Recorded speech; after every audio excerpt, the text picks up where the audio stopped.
Clark, number 0 in white with the ball now. And Chris, this duo is really disruptive and makes your opponent work so hard for 40 minutes. Yeah, they sure do. You know, both these defenses, we know about Virginia's playing against Georgia Tech, though, it starts with identifying what defense they're in. Offensive rebounds were one of the keys in Virginia's win over Duke. They get an offensive rebound, but then don't get any points out of it on that first possession. You know, Georgia Tech plays a lot of different zones. You know, that sort of a hybrid matchup zone they were just playing there. Nice look off the hands, though, of Mecca out of bounds. And those are the plays they have to complete today. Because of the tempo, Virginia plays, as we know, at the slowest tempo of any team in the country. You can't have those unforced turnovers. You had a layup on that backdoor play. You just got to complete it. An attending shoot-around for Georgia Tech this morning here in the building. We talked a lot about defensively how they try to match up with this Virginia offense, and Coach Pastner employs 4 or 5 different zones. What are we going to see here today? You know, the one they've been in, it looks like a 1-3-1. It kind of is a 1-1-3, but it's a matchup, and it's really predicated upon where the ball is and where the ball moves to. I found it interesting, Coach Pastner talking about all of the time they spend in practice on the different zones and what they potentially have to sacrifice to do that. Yeah, there's a lot of communication involved.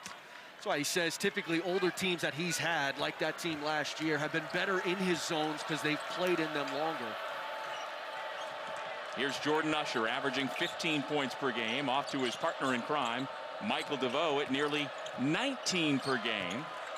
And until this week, he had been all year long the ACC's leading scorer, off the mark on his first attempt. And how well defended was that by Reese Beekman. Stood his ground, stayed big in front. Here's Armaan Franklin, the Indiana transfer, off the bounce.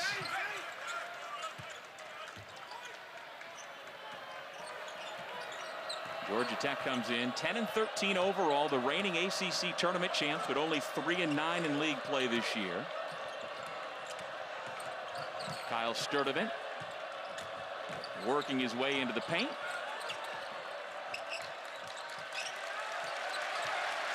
And the folks here in Charlottesville do appreciate the defense out of their who's. And they force a shot by Sturdivant that missed the rim altogether. There's no crowd in college basketball that has a greater appreciation for the shot clock violation than the Virginia crowd. Although, you know, I don't think they probably appreciated it as much 11, 12, and 13 years ago until they really started winning. And now it's been an incredible decade that has included a national championship. Are you calling that buy-in? Is that what you're saying? Yeah, you know how it is as a fan. You want points, but if the alternative produces winning at this rate, then I'm all in. Winning a title certainly helps. My goodness. Well, Tony Bennett, the 52-year-old native of Stevens Point, Wisconsin, won UVA's first NCAA men's basketball title in 2019. They went 35-3. 5 times they've won the ACC regular championship under his watch. Franklin for 3. He is starting to get it. I mean, he is offensively starting to feel really good about himself. You can see his confidence growing, Doug.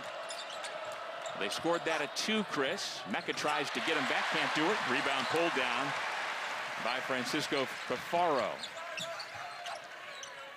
Franklin looks to go inside. We haven't even talked about Jayden Gardner yet, who they tried to establish underneath. He's the leading scorer for Virginia, nearly 15 per game. Ball somehow goes through the legs, 5 holes. Cafaro for the easy layup. I don't know if you get an assist for that, but you know, you're fortunate again. You're just kind of barreling down the floor, a little bit out of control. You almost end up with another unforced turnover. Good ball movement through that zone.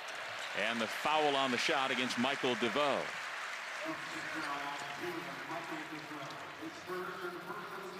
We saw Armaan Franklin out here a couple hours before the game, just drilling. Took a ton of shots pregame. It's a guy, I think, becoming more aggressive as he's seen more shots go in, Doug. He's taken 29 field goals in their last 2 field goal attempts in their last 2 games. You know, he's getting a lot of different shots here this year at Virginia than he did at Indiana.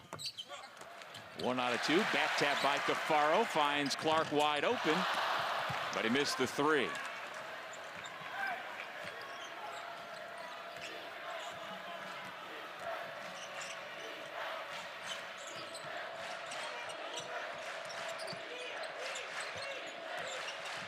Mecca puts it on the deck, hands it off to Sturdivant.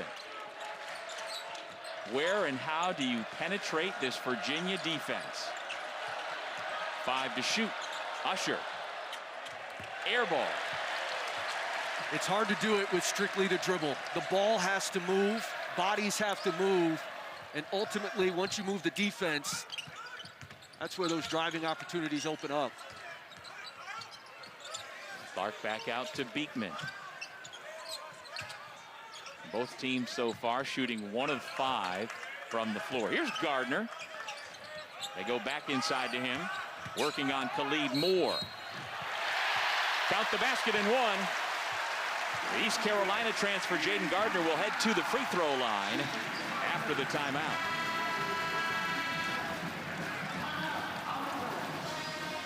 You said it, Doug. I mean, they wanted to establish him, Jayden Gardner, in the post. I mean, he's just too strong for Khalid Moore. He's got that big body, so crafty around the rim. I mean, he's been undersized playing in the post his entire life. He's got really good footwork down there. You can tell he's comfortable catching it on that block, particularly when he faces up. Well, he's listed at 6'6", 246. He appears to me to be in the best shape he's been in. He had a marvelous career course at East Carolina, 1,400 points, and he has picked up right where he left off.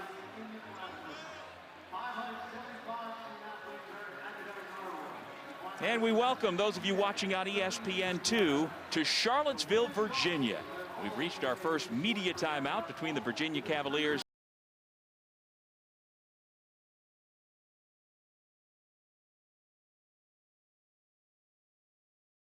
Lowest tempo in the country, and I think for them, they want to continue. That defense has been there. They want to continue the offensive performance and how well they're playing on that end following that Duke game. And then in the case of Georgia Tech, they've got to be able, I think, to move the defense today to get.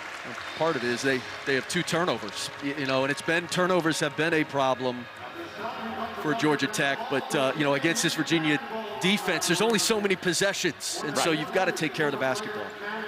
Well, this Georgia Tech team is facing a Virginia squad that's flying high, coming off a huge. Reese Beekman, just a tremendous amount of toughness and grit in that environment, Doug. What a heck of a win that was for Virginia. And so with that win, Joe Lunardi has Virginia at the start of today just off the NCAA tournament bubble. He's got them at 78, and of course the field is 68. So they're knocking on the door. They've got to string together more wins, of course. But what does Virginia need to do to make those numbers more palatable to hear their name called on Selection Sunday? Well, you got to keep winning. They can't afford, obviously, bad losses. And, the problem with the league this year is it's not even just about winning those games. It's who are you winning them against. And so there's enough meat on the bone, Doug. They certainly have some really good wins. Obviously, that Duke win would be the standout there. The other thing that Virginia's going to have to overcome is some of those early losses, which are going to be eyesores, I think, for the committee. You just got to keep winning. Georgia Tech with the basketball in their road blue with the old gold lettering and white trim. This is the point guard Kyle Sturdivant, who may be asked to play extra minutes tonight because of a back injury to Davon Smith. Tough shot and a chance for 3. There's Michael Devoe at his best. Especially when he's going left. He is very strong to that left hand, good finisher when he does go left. This is a guy who, you look at his numbers, and there hasn't been a drastic jump from last year to this year. But part of it is he was on a better team last year. And I think the attention that he is getting this year, he's getting double, sometimes triple teamed in league play. Well, you know firsthand personally what that's like to move up the other team's scouting report and how much tougher it is when you've got at least 2 sets of eyes on you at all times.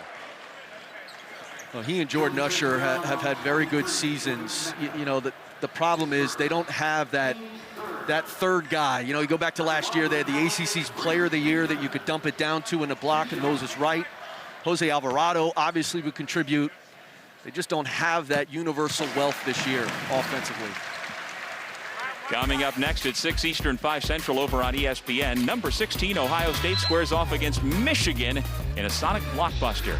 And at 10 Eastern, 7 Pacific, it's the LA crosstown rivalry between number 12 UCLA and number 21 USC. Our Day of Hoops rolls on ESPN and the app. Will Mick Cronin be able to beat the Trojans for the first time?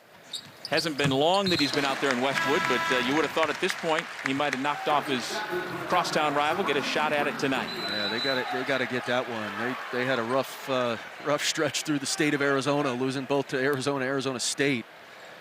That'd be a good win to get back on that track. Virginia 8, Georgia Tech 4. Sturdivant told me after practice this morning that facing Kihei Clark is always a challenge, and he said, quote, he's always been a pest. And I said to him, I don't know how you sleep the night before when you know you're facing this Virginia backcourt the next afternoon. They provide so many challenges at both ends. Cody Statman off the bench for UVA, and he buries the 3.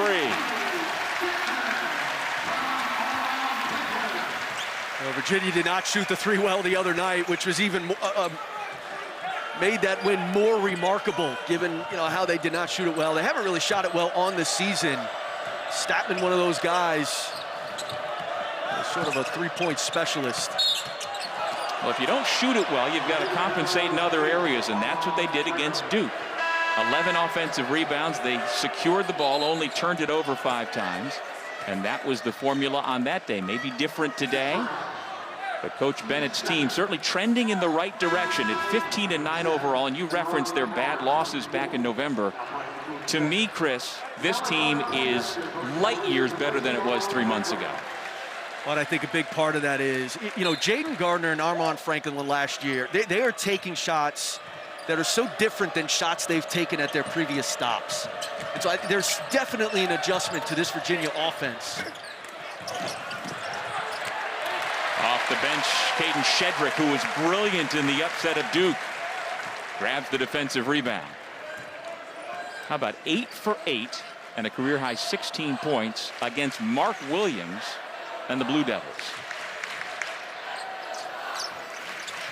Malachi Poindexter also into the game for UVA. He played 13 minutes in the win at Duke, getting another opportunity early here this afternoon. Shot clock down to 3. No panic for UVA. Keep running your offense. Keep the ball in the hands of Clark. He finds the open man, and Gardner delivers. And after a slow start, UVA has found the range. They missed 5 of their first 6 from the floor, Chris, but they have made 3 in a row, and off the takeaway, the crowd at JPJ is up.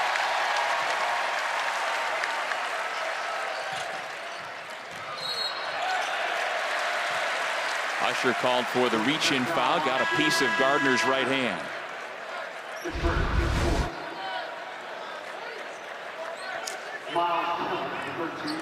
Part of playing against this Georgia Tech defense, as we said at the top, Doug, is identifying what they're in. I mean, they're going to change up a number of different zones they play. They will play some man.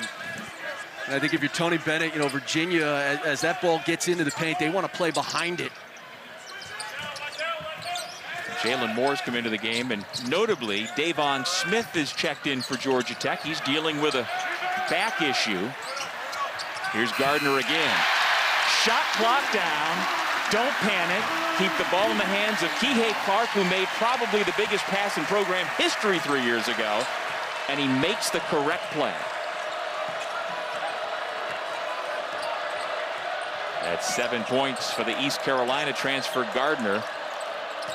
And it's a 9-0 run, largest lead. And while the Yellow Jackets at this end struggling to find an open look. Offensive foul, that's another turnover. Number 4 forced by UVA. With Chris Patola, I'm Doug Sherman in Charlottesville. And the first-year Cavalier, Jayden Gardner, has begun to heat up as the Hoos have opened up a lead. Yeah, this foul line against that zone, they're going to play high-low. They'll get a big. You see Caden Cedric under the basket, so you have to stay low. That middle guy's got to stay low. So that middle becomes a real vulnerability, and that's a shot. Jayden Gardner, that little mid-range shot, he is very good at. He's also real good at getting to the free throw line, which he's done. I mean, it's remarkable how many ways he can hurt you. He draws a crowd inside. That should open up his teammates around the perimeter. There they go inside again to Gardner. Draws the double team. Very secure with the ball. Clark puts up the 3 and hits. How much of that is directly attributable to how much defensive attention is paid to Mr. Gardner in the middle? I think that's part of it. It was a really nice relocation, though. It was a great identification by Kihei Clark to move to that 45-degree angle to that slot. And Statman intuitively knew he was going to be there. Clark is a weapon on the offensive end this year, shooting 38%. Good driving shot for 2 by Miles Kelly. But there have been times throughout his 4 years at UVA where they didn't have to defend Clark. He wasn't going to take the shot or wasn't likely to make it, but that certainly changed this year. He's the key to their team. I mean, he makes everything go. He's got a winning mentality. Again, you go back to that tying up of Theo John as Gardner knocks down another mid-range shot. It's just a winning play. You know, he's a competitor. He's obviously won a national championship, so he knows what winning looks like. Clark and Statman are the only ones of scholarship players still around from that 2019 national title team. And you're right, if Clark is proactive on the offensive end, they are so much better. Yeah. There's the other combo piece in the backcourt who has blossomed this year, Reese Beekman. He might not make first, second, or third team all-conference. Maybe he will. But he does so many things. Leads the league in steals, among the best in assists, and part of that great defensive pressure that's omnipresent. Yeah, he's arguably the most improved player. Like, he may not make one of those teams, but his improvement, certainly offensively, he's a much improved offensive player this year. And he wreaks havoc defensively. I mean, he's always sniffing out the basketball. Poindexter back into the game. And you may say, well, Chris, Beekman's only averaging 7.9 points per game, but it's elite ball security. It's every part of the game that he has done well. And as I say that, well, he gives it up and gets it right back. They did reset the shot clock, so that should be a turnover and a steal. And they will work some more time off the clock. UVA up 20-6. Statman, strong drive, off the window for 2. It's the one thing for Georgia Tech this year defensively. No more Moses Wright corralling the front of that rim, or patrolling rather the front of that rim. I mean, they just don't have anybody on the interior that can protect that basket in their zone. Usher trying to get downhill over Franklin, left it short. Beekman comes away with a long rebound. Virginia on a roll, having made its last 7 field goal attempts.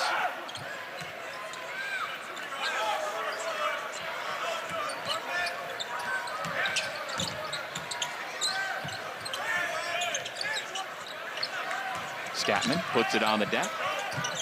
Beekman, skip pass. 2 to shoot, 1 to shoot. Beekman beat the buzzer, but missed the rim, so it's a shot clock violation. It is interesting watching Virginia purposefully take the shot clock on offense down under 5 with regularity, and yet they still don't panic, and that's very unusual.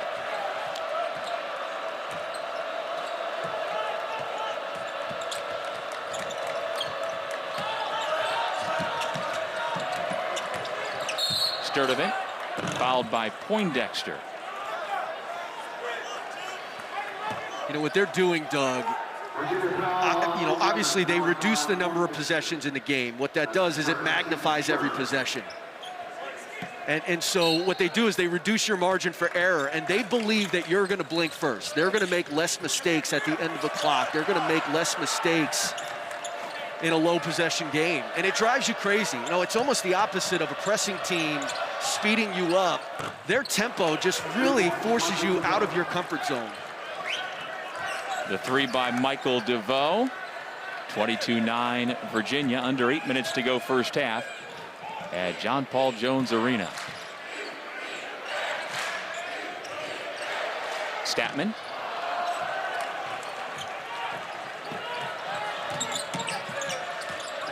Usher. Bounce pass inside. Kick it to the corner. Devoe runs into his own teammate and puts up a wild shot.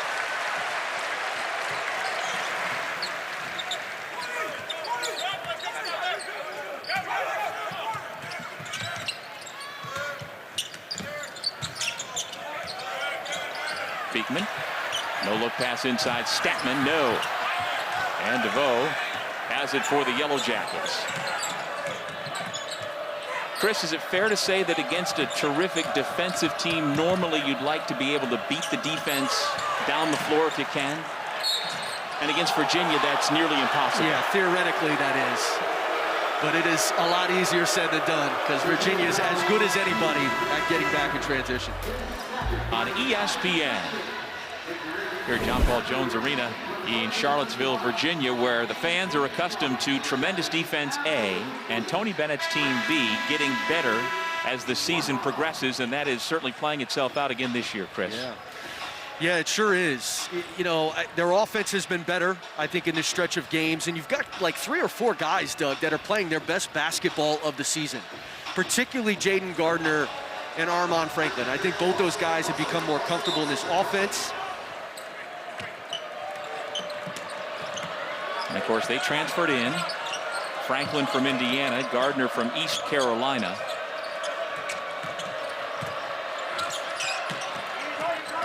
The defense has forced 6 turnovers so far. This time, beautifully carved up, and the dunk by Howard makes it 22-11.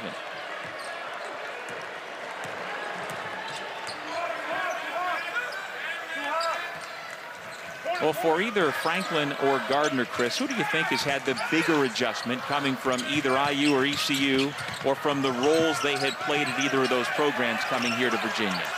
You know, I think it's probably this guy right here, Armaan Franklin.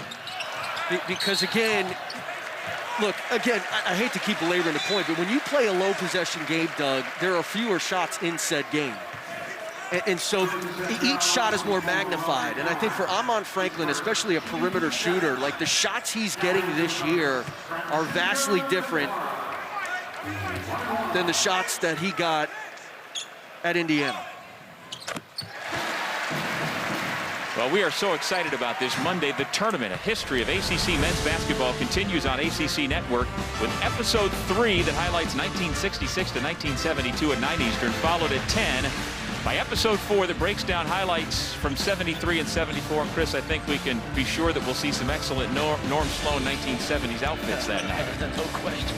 New episodes of the 10-part documentary are available every Monday at 9 and 10 Eastern through March the 7th. And as always, you can watch past episodes on the ESPN app. Devoe shoots an air ball. But Chris, getting back to the idea that Armaan Franklin last year at Indiana was a 42% three-point shooter, and his numbers this year are under 30. It just that was the one constant that I thought would translate better. Yeah. Well, the one area where he's gotten better, and you've not seen it a whole lot today because Georgia Tech plays zone, but in that mover blocker on that, he's become very good in that curl game. Curl into that ACC logo and knocking down shots.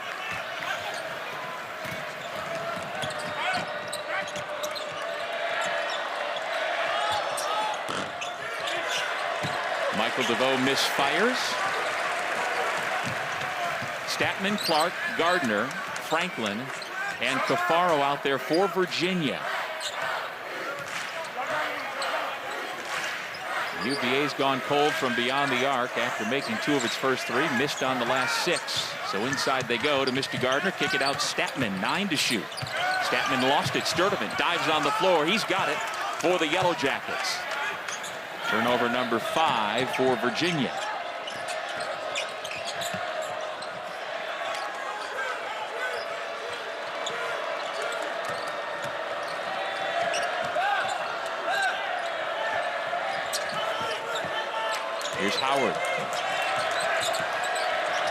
Devoe gives it back to Howard. Pump fakes and lays it in. Really nice pass, and you can tell that Devoe attracts so much attention. A couple times now, those two big guys, Mecca and their Howard, rolling to the basket, have been open. 4 points off the bench for the Georgia transfer. Another takeaway for the Yellow Jackets, trying to get back in this thing. Turnover number 6 against UVA.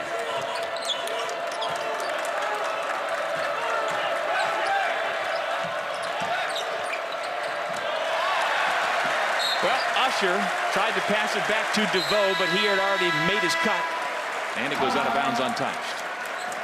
And that'll bring us to our under 4 media timeout here in Charlottesville.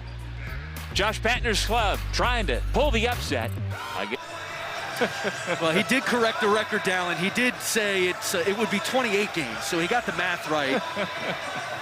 Look, I think the idea he was proposing is wild. I think part of the problem, Doug, is the ACC is suffering this year. It had a very bad non-conference collectively. And so when you're playing 20 league games, there's really no wiggle room unless you're beating Duke or, a Miami. So I think that's where, Josh Pastner was coming up with the idea, well, you play less non-conference games, you don't have that problem. Lid on the basket. Last few minutes for UVA. A mini run, 7-2 for the Yellow Jackets. And yeah, we did not bring it up with Coach Pastner. No, he brought it up on the way to the bus, and actually made the bus wait about 5 minutes while he continued to talk about his plan. And I don't know how that would necessarily have altered the narrative this year. I mean, you lose the non-conference games in November and December, whatever the league is, and you don't have the ability to dig yourself out of that hole. But if you come into a season and you are slotted in a certain way, if all you're doing is playing yourself, how do you change that narrative? I mean, look, the reality is you have to win. There are some losses the league suffered. I mean, Virginia suffered 2 of them. I mean, to Navy and James Madison. Georgia Tech lost to Miami of Ohio. I don't know if the answer is don't play those games. I think the answer is get better and win those games. But the league, when it went to 20 games, I don't think they realized the impact or how important it would make the non-conference and what it would do to your league analytically if you did not have a good non-conference. And am I correct in saying that was primarily done in conjunction with the ACC network? Yes. And I agree. I don't think anybody thought of that intended consequence either. Nice turnaround by Gardner. But again, whether you're playing 20 league games or 18 league games or 28, if you lose the non-conference opportunities you have, your numbers are going to be bad. Franklin, the takeaway. And he missed the lay-in. Good hustle by Gardner, and he was fouled by Devoe Coleman. Yeah, really good hustle. You're taught to always assume a miss. And a nice job following the play, hungry to score. And this is, look, Jayden Gardner's playing the best basketball he's played all year. 17 points a game over their last 4. He had 22 and 10 in that win over Notre Dame. Just playing really well. What an NBA Saturday primetime matchup we have for you. LeBron, AD, and the Lakers take on Steph Clay and the Warriors, who are 9-1 in their last 10. Our coverage begins with NBA Countdown 8 Eastern, 5 Pacific on ABC and the ESPN app. I mentioned how Mr. Gardner gets to the free throw line. Back in high school, I mean, it was remarkable. At Heritage High School in Wake Forest, North Carolina, he holds the all-time Wake County career record in getting to the free throw line. He did it at ECU. He does it at UVA. He's just got a knack. He does. He's really crafty around the rim. And we always want to quantify everything with a statistic. That's one of the most basics. If you take more free throws than your opponent, you're likely to win that game. 10 turnovers now for Georgia Tech. Poindexter, no look to the high post. Gardner back to the basket. Just simple for him. Only about 6'6", and I say only because he plays inside. But you could tell he's a guy who's played inside his entire life, and at this level has been undersized most of the time. He has lived at that foul line ACC logo area against this zone. And it's funny, he seems to be shrinking because in high school, I think he was listed at 6'8". At ECU, he was listed at 6'7", and now he's 6'6". Shot clock at 2, a challenge and a foul against Shedrick. Virginia foul 21, Jayden Gardner. His first, his fifth. I mean, he has just lived in that area, and what ends up happening in this zone, so often a guard has to drop in there, and so even at 6'6", he's shooting with size over one of those guards, in that case, Kyle Sturdivant.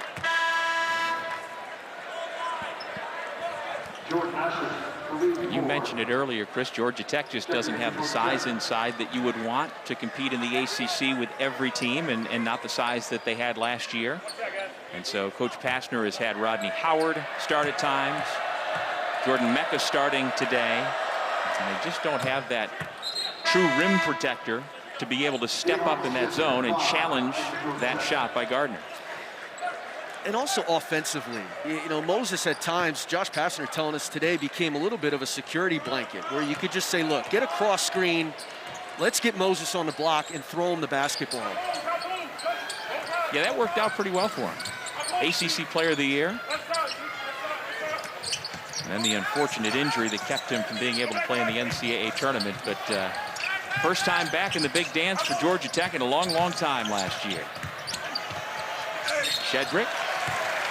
Well, he was so good in the win over Duke. We have yet to see him really put his stamp on this one yet. He was huge in that game. He and Francisco Cafaro. You know, so active. You see the efficiency, 8 of 8 in that game. But it was his defense, his altering of shots. You know, Duke has a massive front line and talented. And I thought Francisco Cafaro and Caden Shedrick outplayed that front line. You know, they were tougher in that game. I agree. And remember, Shedrick was an ESPN 100 recruit, number 72, coming out of Holly Springs, North Carolina. He redshirted and continues to get better, and you think his ceiling is really, really high. I think he's got a chance to be really, really good. You know, that's who you're, look, he's a redshirt sophomore. Reese Beekman's a sophomore. Like, you've got some pieces here, 4-year guys who are going to be in this program, 2 really good basketball players. And he and Cafaro have yet to score a field goal tonight. So collectively in the paint, Virginia only has 8 points. Against Duke, they had 52 paint points. Nice shot by Devoe. And part of that, Georgia Tech's playing a zone. Well, whereas Virginia the other night just cut up that Duke man-to-man.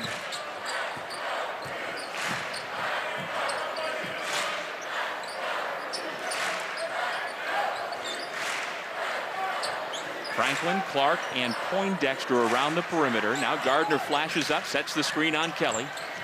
5 to shoot. Pass cut off, stolen by Usher.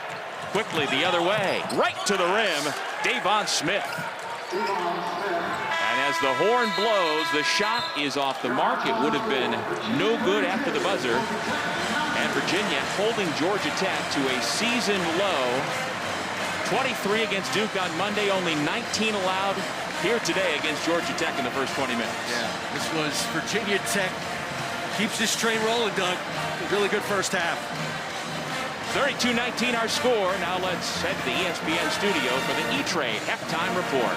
For that game in Waco said Cryer could be back any game now, so that would be a much needed relief for a team that's obviously lost a ton of production. So this is the defending national champions. Where do we go from here? About it before the game. The integration of transfers who come in with their own set of understanding of college basketball. Him from ECU, Armand Franklin from Indiana, and what they have to do to fit in and understand what UVA does on both ends. Georgia Tech with the first possession, and they get the corner 3 ball from Jordan Usher. Yeah, if they have any aspirations of coming back in this game, they need Usher. I mean, that's Jordan Usher. That duo of Devoe and Jordan Usher has had to carry the bulk of this offense all season long. Well, that was his first bucket of the day. He took only 2 shots in that first half.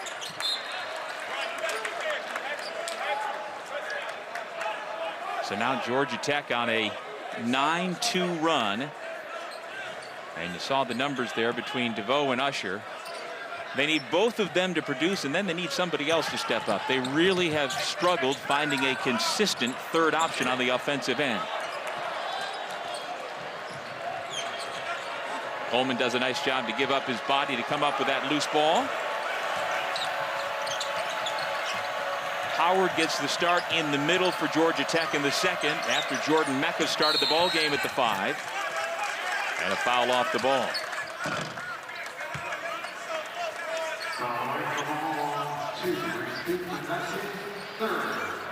Foul number 3 on Reese Beekman,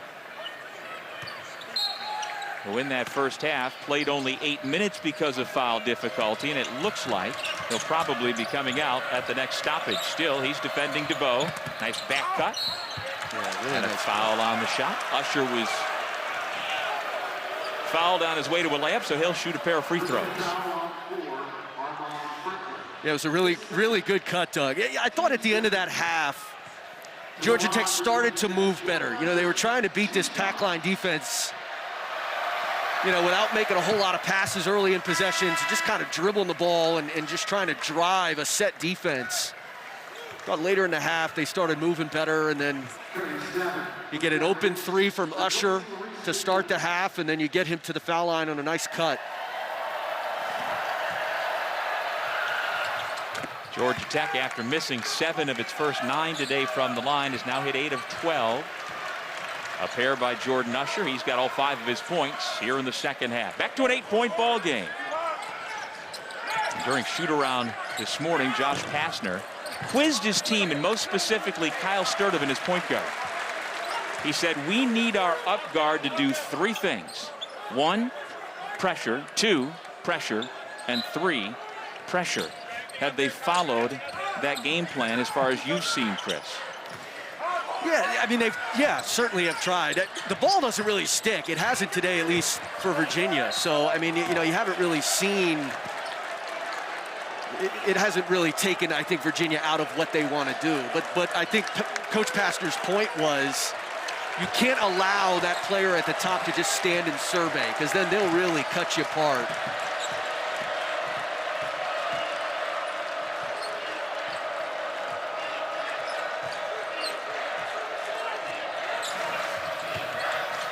Usher starting to feel it.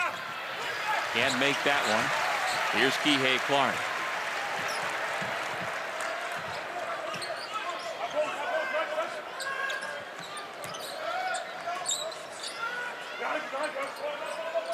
Here's Cody Statman off the bench for UVA. Out there with Cafaro. Here's Gardner again, finding a seam in that defense. This time just couldn't get the roll.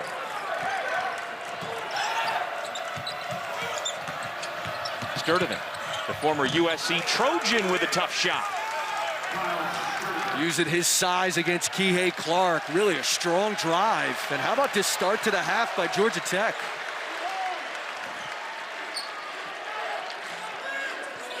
Virginia led by as many as 17 in the first half. It's down to 6.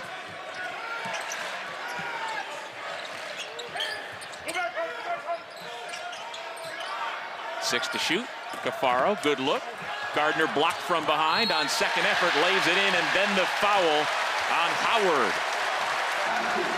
And Josh Pastner is really not happy. As angry as Josh Pastner can get, because you made the play.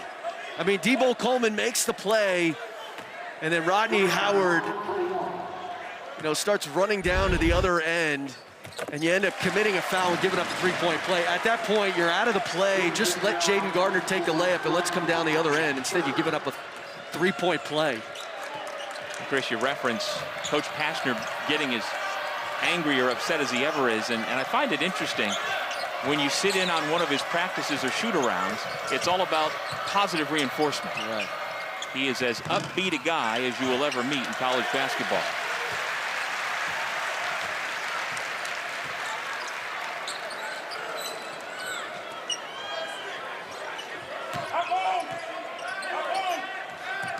And as a matter of fact, clean look from the wing, off the mark by Franklin.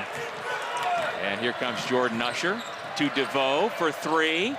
The Yellow Jackets back to within 6. And that's scoring early, something they were not able to do in the first half. A good push ahead, and you get an open look for Michael Devoe.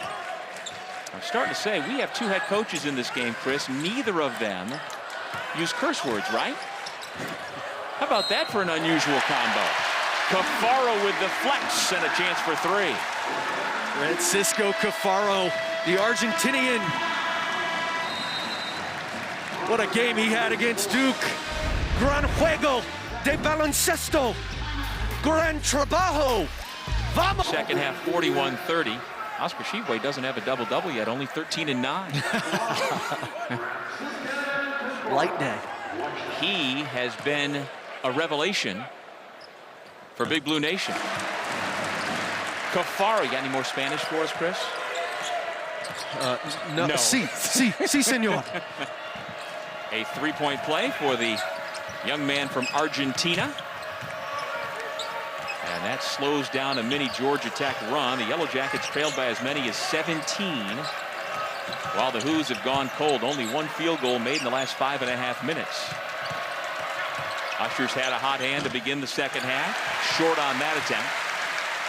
You know, the other thing, Doug, the foul line has been a real source of offense today for Virginia.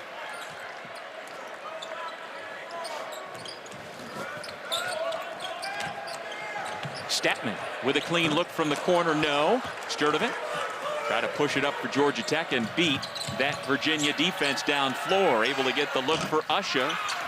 Around and out. So one thing, you take a quick shot and you don't get it, you got to come back down here and play another 30 seconds of defense. They just grind you down, especially if you don't score early. Gardner tries to dump it off. It bounces to Franklin. Good break for Virginia. And the layup makes it back into a double-figure lead, 40-29.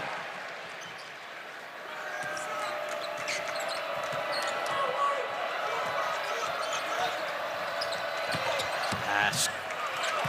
And the layup by Usher, all 7 of his points here in the second half. You know, Georgia Tech runs a Princeton offense. And they get a lot of those back doors.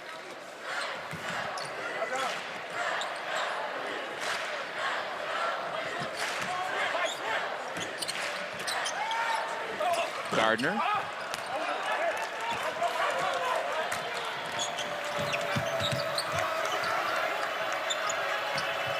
Sturdivant, Devoe, and Usher around the perimeter. Trying to keep the Yellow Jackets within striking distance. 13:45 to go. But as you mentioned during a timeout to me, shot was deflected. Howard picks it up and sticks it in. A double-figure deficit against Virginia like this, now back to 7. Feels like double that. It does. When you're facing the Hoos. Just by the pace of play and the defense they play. But you just keep chipping away if you're Tech. Back to within 7. Gardner, a little high-low. Cafaro puts it on the floor. Keeps fighting. And his teammate Gardner gets the putback. Cafaro did keep fighting. You know, as part of you, you're like, all right, it's time to throw it out. And he just kept at it and opened up the offensive glass for Gardner.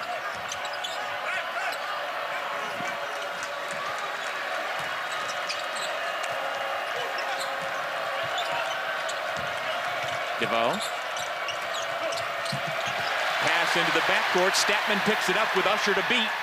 Went up with intentions of throwing it down. Usher, though, got a piece. Knocked it out of bounds, and it'll be Virginia basketball. I don't know if Statman was ever going to get there. We'll never know.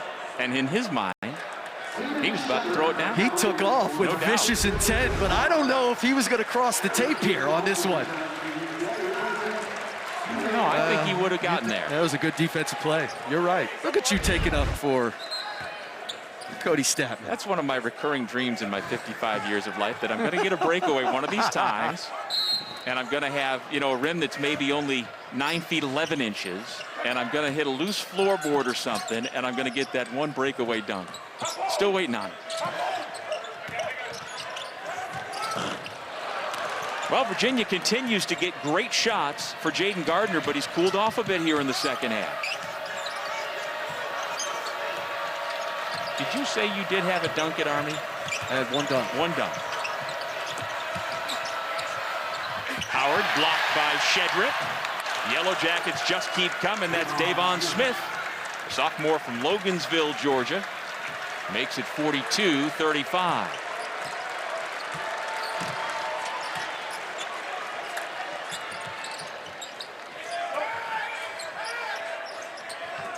Cross court to Statman.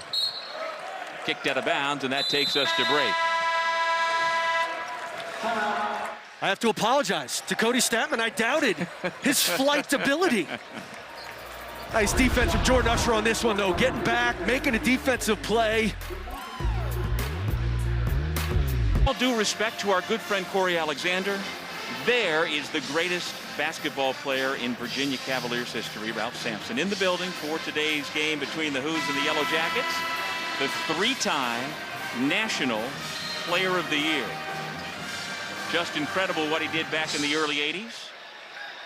And I had a chance to talk to him briefly at halftime. I, this morning, was able to walk around the grounds, as they call the campus here, and more specifically the lawn, the original part that was designed by Thomas Jefferson himself 200 years ago. And it's a big honor if you are a fourth year, not a senior, a fourth year here on campus, to get the opportunity to live in the lawn. They are structures that have been there for 200 years. And Ralph is one of the rare people who got to do it. And they are not very big, these rooms. They have bunk beds, and apparently Ralph told me that they had to take apart the bunk beds for him, turn it into one long bed, and he was able to stay there. It's pretty cool. It is cool. He was one of the real highlights in a great era of college basketball in the early 80s, no doubt. Was there any debate between Corey Alexander and Ralph Sampson? I mean, I thought that was pretty much a given, all due respect. In Corey's mind, I think there's a little bit of debate. You know, I've worked with Corey an awful lot, and Corey loves some Corey. But if you push him, he will tell you Ralph is number one, no question. Lock shot, Shedrick.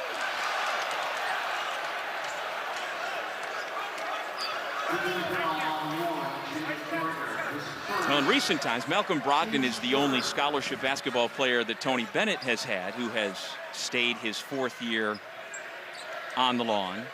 And just a unique experience, special here on this gorgeous campus. It really is something at UVA.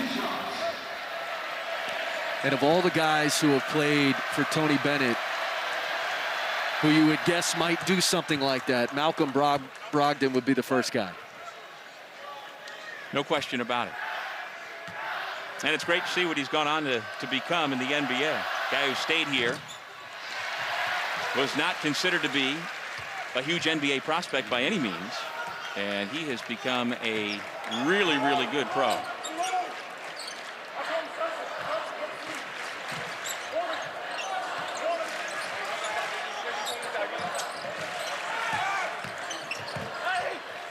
Strong drive along the baseline, but it rolled out on Franklin.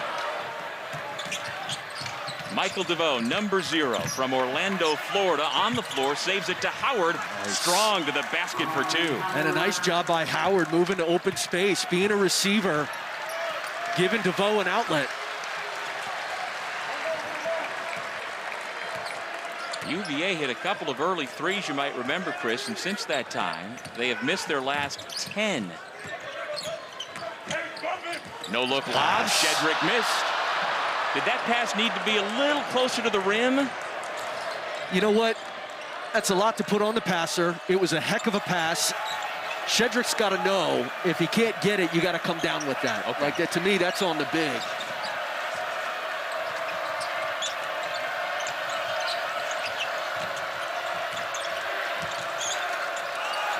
Seven to shoot. Smith kills his dribble. Khalid Moore comes to get it. Blocked out of bounds by Gardner with 1 to shoot. 7th block shot for the Cavaliers. So now what can the Yellow Jackets draw up on the baseline out of bounds? Usher flashes for it, doesn't get it. Moore with an air ball, and it's a shot clock violation. I think the student section knows what the signal is for shot clock violation. I think they do. Or were they trying to say that the defender was too short? Now, guys are banging their heads now after dunks, too. We got a lot of signals where patting the top of your head, it was like the ghost sign in that Seinfeld episode when you were at a party and you didn't like the person you talked to. You just smack yourself on the top of the head. We're seeing a lot of that these days. Yeah, that's when I'm ready for it to go away. Kihei Clark, right to the rim, and the finger roll.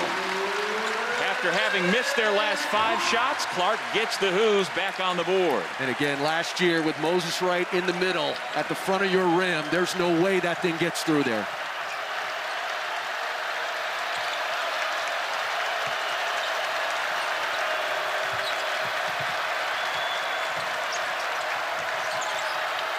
Pull up by Smith, nothing but net. And that quiets the crowd once again. We've got a 6-point game again.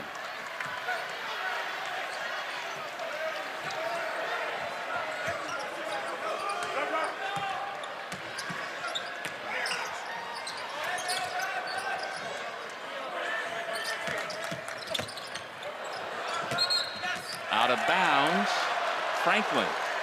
On the unusual bounce pass he tried to retrieve from Kihei Clark. Turnover number 10 by UVA.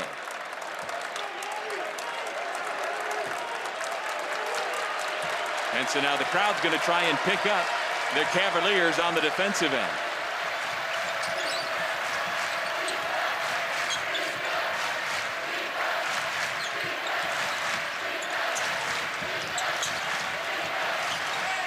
Devoe finds the cutter along the baseline.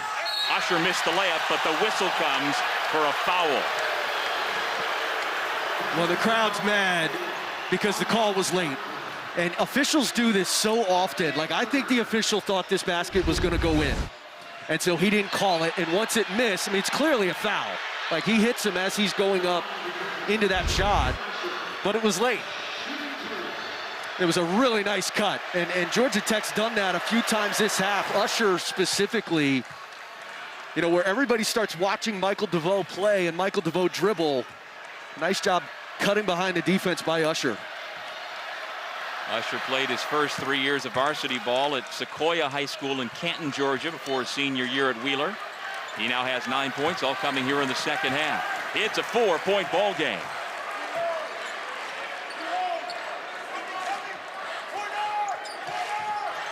Reese Beekman back on the floor, playing with those 3 fouls. Usher called for the block. Georgia Tech foul on 4, Jordan Usher. His third. And just the 4th team foul. Both teams with 4 fouls each in the second half. Shedrick back out to Clark. 10 to shoot. Just over 8 minutes remaining in regulation. Gardner back out to Kihei Clark for 3. Got it! Really good poise and pass by Jayden Gardner. And when their team needed an offensive response, there's Kihei Clark. Howard has given them quite a spark here in the second half. And it's been that rim run. Setting that high screen, running hard to the front of the rim. It's gotten him a couple dunks today. Virginia's lead was as big as 17 in the first half. It's been to within 4 just recently. At the moment, it's a 5-point ball game. Yeah, Kihei Clark, as big a winner as there is in the Atlantic Coast Conference. A good pass from Jayden Gardner. Kihei Clark is what? Zubin, thank you. Yes, the post-Jesse Edwards experiment for Syracuse begins following us as Syracuse loses its center to a broken wrist. Yeah. So that won't help their cause. Meanwhile, here we've got a ball game. Georgia Tech within 5 of Virginia. 7:23 remaining. And Chris, Georgia Tech already has more made field goals here in the second half, 9, than they had the entire first half, 8. And a big part of that is Jordan Usher had 0 at halftime. He's got 9 in the second half. And I feel like their defense, as shots have gone in and they have shot a higher percentage in this second half, they're shooting 50% from the field in the second half, Doug, and I think that has energized their defense. They're moving better, they're talking better defensively. And that foul, Chris, was on Jordan Usher, his 4th, and he stays in the ball game with 7 minutes to go. Franklin nearly stolen by Smith. Clark for 3. Can't get the roll. Yellow Jackets with a chance to make it a 1-possession game. Davon Smith coast to coast. Fight for the ball. Howard's on the floor. It's Clark who comes up with it for Virginia. Turnover 13 for the Yellow Jackets. Beekman draws the second defender. Franklin missed from the corner, and a foul on the rebound. Virginia foul on 21. It goes against Caden Shedrick. What a difference a few days made. In the win at Duke, Cafaro and Shedrick were great at both ends of the floor, and we've seen very little from both of them here today. Well, I think offensively, because Georgia Tech's in a zone, a lot of what they got offensively was Kihei Clark and those guards penetrating against Duke's man. Today, not as much playoff kind of stuff for either Shedrick or Cafaro offensively. Only 18 paint points total for Virginia today, and another turnover forced by the Hoos. That's 2 straight turnovers. It's a 5-point game. You've got 2 straight possessions to try to close this thing to 1 possession, and you turn it over. Rodney Howard doesn't go up last time down, and then here, you're just playing too fast, and that was a good call. Critical turnovers here, closing in under 6 minutes. From the elbow, Gardner, good defense. I think Devoe may have gotten a piece.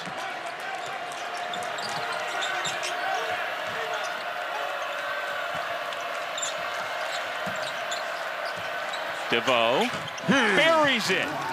49-47. Really good offensive IQ there from Michael Devoe.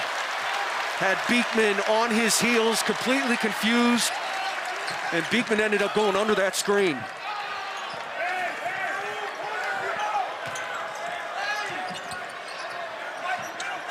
Beekman, Gardner, nice job. Great identification by Beekman to find the open man. And that's why Josh Pastner was talking about ball pressure today in the shoot-around. If you let those guys scan and survey the landscape, they're going to find those guys underneath. For turnover forced, and that's another foul against Devoe.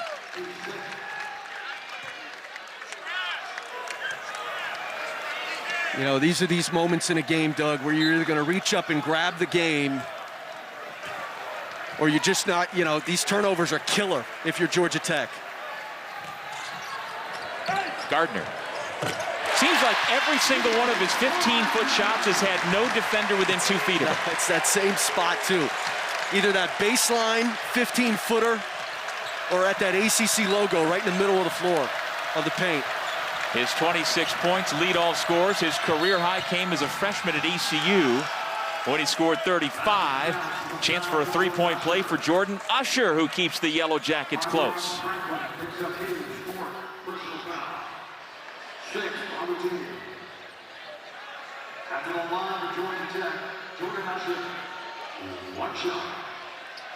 I give Jordan Usher a lot of credit. They needed him in this second half. He's been much more aggressive. I think he's been more of a slashing athlete.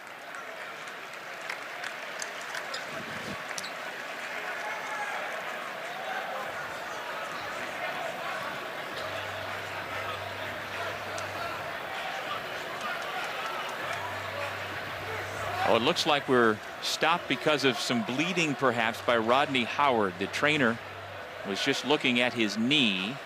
Rodney appears to be okay. And if you can get that blood cleaned up in a timely fashion, you don't have to come out of the game. And so Rodney will stay in.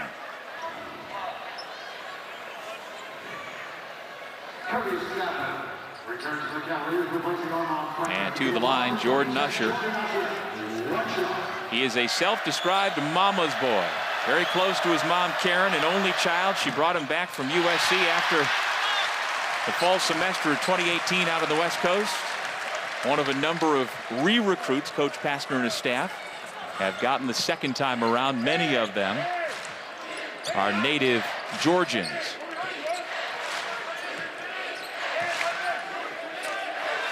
Virginia in the second half shooting only 35%.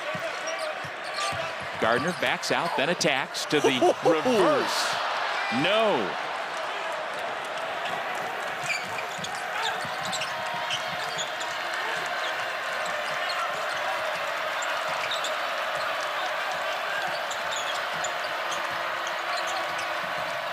It's been a quiet day for Coleman. He finds Devoe. His left-handed shot is a little bit short. Virginia now will walk it up with under 4 minutes to go.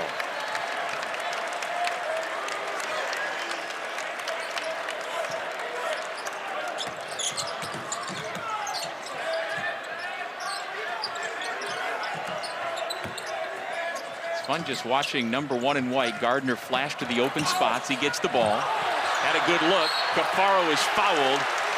I believe it's going to go against Smith. Georgia Tech this year getting that third score. Well, they know what they're going to get out of Usher and Devoe most days. Usher, all 11 of his points coming in the second half. But I would say that as big as anything in this comeback, Rodney Howard coming up with double-figure points in a starting role in the second half. That gives them 3 double-figure scores and much more able to compete and try and win a ball game. Howard's got 10 points, 5 rebounds, 3 assists. Francisco Cafaro misses the front end. And remember, coming into this one, Virginia had won 3 in a row. Joey Brackets had him coming into the day at number 78, just off the bubble. They can't afford to lose a game like this to the Yellow Jackets if they want to get onto the bubble and over the hump.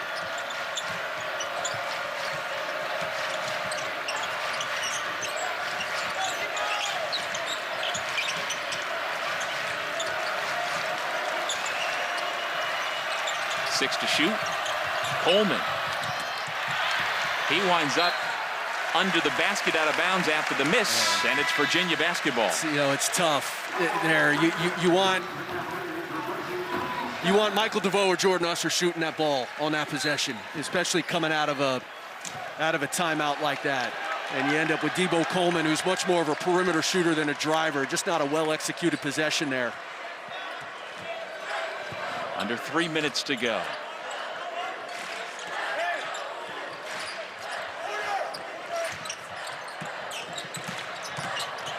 Franklin back out to Beekman. Drives, kicks it back out to Clark for 3. It's good. Great offense run by the Hoos. 57-49. Timeout. Georgia Tech. He doesn't shoot him a lot, Doug, but he's hit 2 monster threes in this game. As big a winner as there is in the ACC, Kihei Clark. Zubin, 57-49. Virginia, after seeing its lead trimmed to 2, Chris Spatola has pushed back with a little 8-2 run, a little separation with 2.5 to go. Georgia Tech has to score here. This is a critical scoring possession for the Yellow Jackets.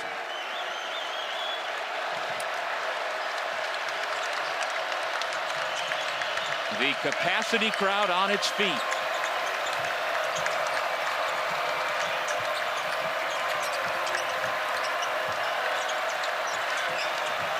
Devoe to that dominant left hand, right to the basket. And how about Rodney Howard clearing out some space, being a big body, creating that open look. That's 17 points for Devoe.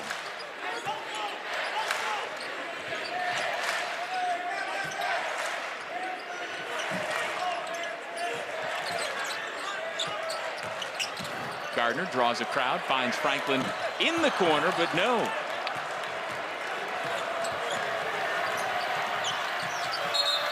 the Yellow Jackets will use another timeout, leaving them with one. UFC 271 tonight from the Toyota Center in Houston. The main event features the much-anticipated rematch between Israel Adesanya. His left hand, and look at Rodney Howard creating that space on the back end there. Nice job by him sealing off. Josh Pastner all the way out on the court to give some final instructions to Michael Devoe. And it took a while to get a whistle. The officials, I think, couldn't believe he was as far away as he was.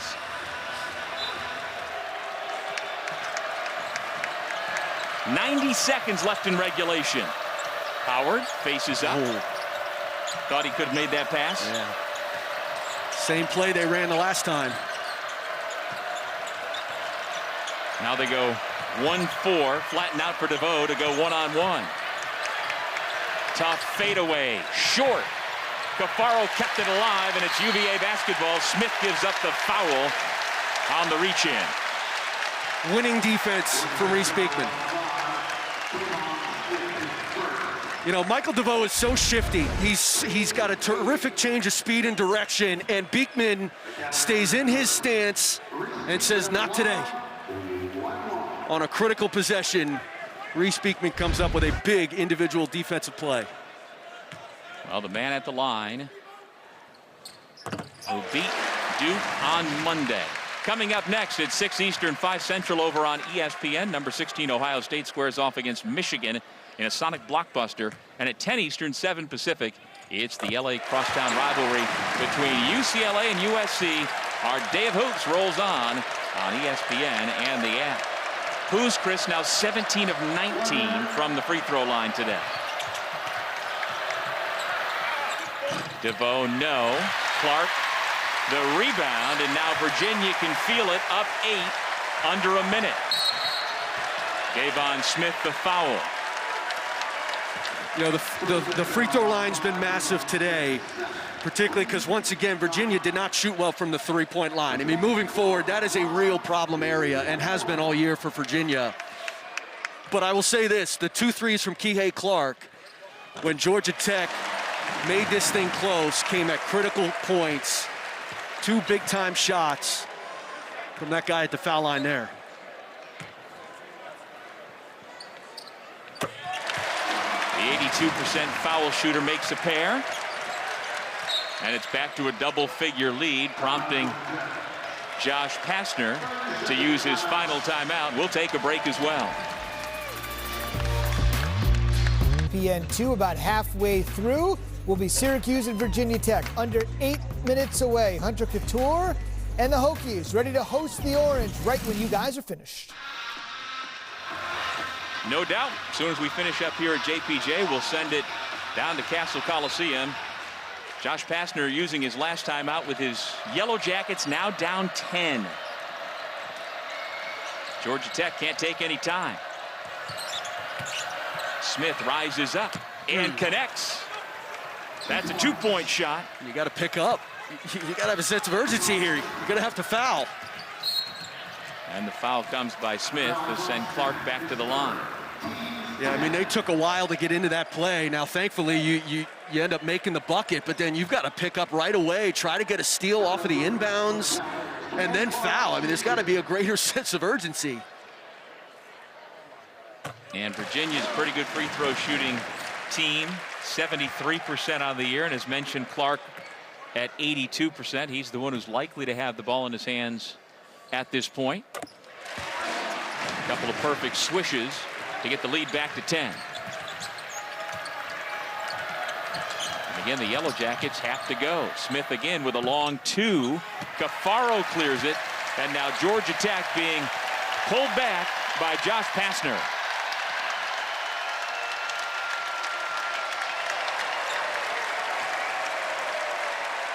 Well, the win today won't necessarily move the needle at all for Virginia in its quest to get onto the bubble, but a loss would have been problematic. This is a solid home win. Gran juego de baloncesto. Gran trabajo, Doug Sherman. See. You validate the win at Duke. against a Georgia Tech team that fought much more in the second half. Nice job closing this one out, finishing it down the stretch, Doug. Well, Virginia has now won 17 of the last 19 meetings between these schools. Tony Bennett